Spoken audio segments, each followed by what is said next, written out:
আগে ভিডিওটা দেখেন, তারপর কিছু বলতেছি।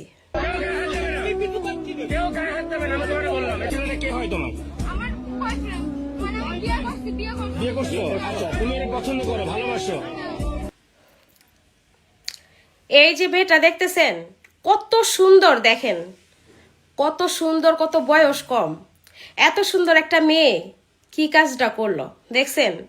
আবার এখানে সবাই বাহাবা দিতেছে, খুব বেশি ভালোবাসা। এরকম মেয়ে যেন ঘরে ঘরে হয়, এরকম ভালোবাসা যেন প্রতি ছেলের জীবনে আসে। আরো কত কি, মানে মানুষ বাহাবা দিয়া ভৈরা ফালাইতেছে, ভাইরাল কইরা দিতেছে। আরে ভাই, যারা বাহাবা দিতেছেন তারা হয়তো এখনো মেয়ের বাবা হন নাই, মেয়ের মা হন নাই। হইয়া দেখেন, তাহলে বুঝতে পারবেন একটা মেয়েকে বাবা মা কতটা স্বপ্ন নিয়ে বড় করে, কতটা শখ কইরা বড় করে। একটা মেয়ে যার ঘরে আছে, সেই বাবা মায়ের সারা জীবনের স্বপ্ন ওই মেয়েটাকে ঘিরা। এই যে অল্প বয়সে বিয়ে করছে, মেয়েটার বয়স কত হবে? জোরে গেলে 13 থেকে 14 বা 15 বছর বয়স। ভালো মন্দ বুঝার মতো কি এমন জ্ঞান হয়েছে মেয়েটার? কোনো জ্ঞানই হয় নাই। ধরছে একটা ছেলের হাত, ছেলেটা কেমন, তার পরিবার কেমন, কিছুই জানে না। ওই যে চোখের আবেগ, ভালো লাগা, সেই থেকে ভালোবাসা মনে করে হাত ধরে বসে রয়েছে।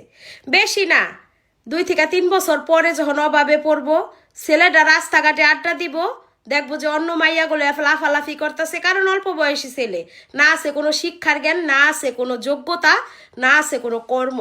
ঠিক আছে, এই সব ছেলেরা ওই ভালোবাসার আবেগ নিয়ে অল্প বয়সী বিয়া শুধু করতে পারে, কিন্তু বউয়ের দায়িত্ব নিতে পারে না। ঠিক আছে, এই যে যারা বাহাবা দিতেছেন, তারা একটা আবার ভাইবা দেখেন যে একটা মেয়ের জীবনে এই কাজটা কত বড় একটা দুর্ঘটনা। এই সংসার কয়দিন টিকবো তারও কোনো গ্যারান্টি নেই। অল্প বয়সের বিয়া, মানে এই যে একটা অল্প বয়সে কাজটা করছে, কয়দিন টিকবো তার কি কোনো গ্যারান্টি আছে?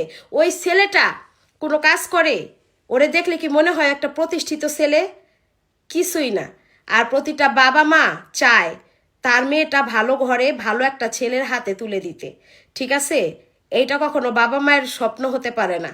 সবচাইতে দুর্ভাগা বাবা মা তারা, যাদের ঘরে এরকম একটা ফালতু মেয়ে আছে। বাবা মার কথা একটাবার ভাবলি না, হায় রে সেরি, একদিন এই বাবা মা ছাড়া গতিও থাকবো না।